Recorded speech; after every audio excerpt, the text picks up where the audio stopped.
Hello and welcome to Microsoft Hates Greg. My name is Greg Deckler, and today we're going to be talking about this poll that I recently closed on that I posted on LinkedIn. And the question was, do you regularly use calculation groups in Power BI?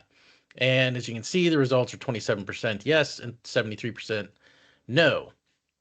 Now, a couple things. One, I was using as a Timothy Osborne figured out. I was using calculation groups as a proxy for UDFs, right? So I'm trying to get a sense of how many, because calculation groups do similar things to what UDFs do, right? They're parameterized and they're reusable DAX, right? You can pass in the measure that you want. Um, so there are many ways they're very similar to UDFs and what you can do with them, and the types of people that would use calculation groups would probably also use UDFs, and the people that don't use calculation groups probably aren't going to use UDFs on the whole. So that was the thought process. So and these results came out pretty much what I thought they were going to. Although this number I actually thought was going to be a little bit higher. And the reason I thought it was going to be even a little bit higher than what it is because the people that follow me, right, and know who I am, and that is a very tiny group of people, right, a few hundred people, really, most likely that even care. Like you could walk up to and say, oh, do you know who Greg Deckler is? And they're like, oh yeah, that guy, that's the asshole, right? And they'd be like, yep, you know exactly who I'm talking about. So so so it's a very small group of people, really. I mean, because they know me from either they picked up a book of mine or they know me from the community forums or something.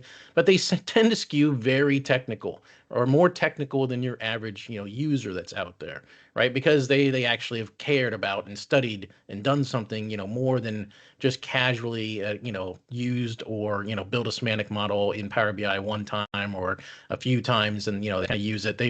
They're people that have dug in and they know some of the people that are out there that are writing books on Power BI and posting content on Power BI, right? It's a very small group of people, really.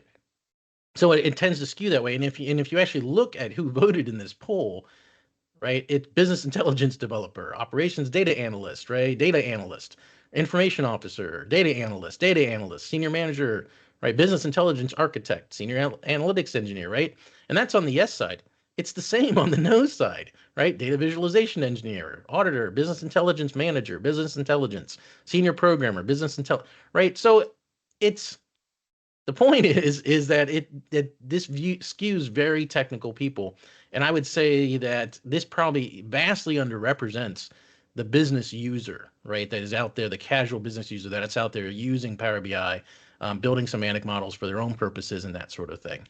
So I mean, I got some flack from some people that are like, it's no more than 4% of people are going to use UDFs. So what's the big deal about them? It's not really game changing for the vast majority of users. So, and I got to that number by saying 20% of people, that use Power BI will build semantic models versus the 80% that will. It's just simple 80-20 rule, right? And then 20% of the people that build semantic models are going to use UDFs, right? And so you take, that 20% times the other 20%, you get 4%. And that's how the math works. Except in Power BI, you'd probably get something different. But anyway, but the interesting thing about this is that there's a couple ways of looking at it. It's that, okay, it's not 20%, it's 27%, right? In that second one, see 20% times 27%.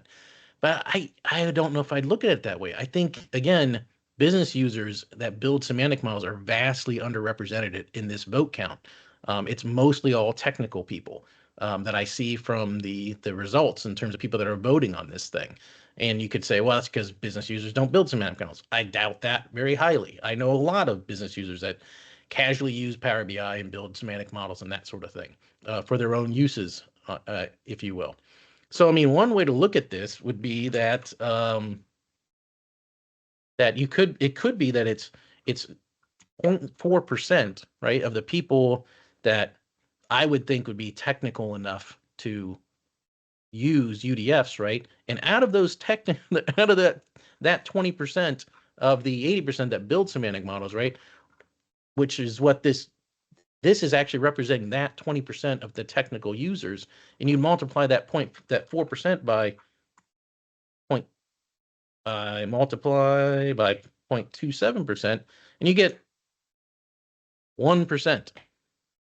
And I think that that is actually a very accurate number of the people, the total people that would use Power BI to build a semantic model, would use UDFs, would use calculation groups. Well, I would say this 1% is a very accurate number in my opinion.